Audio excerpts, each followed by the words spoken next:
Shahdad court से गुलजार अहमद कोसो की रिपोर्ट के मुताबिक शहदाद कोर्ट में गलत ऑपरेशन से 35 साल ससोई कोसो जिंदगी और मौत की कशमकश में मुब्तला।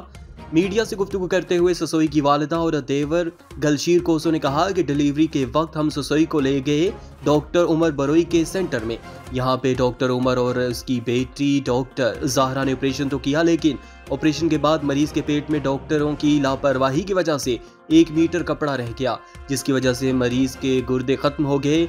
मजीद उन्होंने कहा कि डॉक्टर ने अपनी गलती छुपाने के लिए हमें दूसरे दिन हॉस्पिटल से डिस्चार्ज कर दिया। जब हम घर वापस आए तो मरीज को तकलीफ लगने लगी और जब दोबारा डॉक्टर के पास से चले गए तो डॉक्टर उमर और उसकी बेटी डॉक्टर ज़हरा ने धक्के देकर हमें सेंटर से बाहर निकाला। हम गरीब लोग हैं, हमें 5 से 6 लाख रुपए खर्चा हुआ, लेकिन अब भी हमारा मरीज सेहतियाब नहीं हो सका।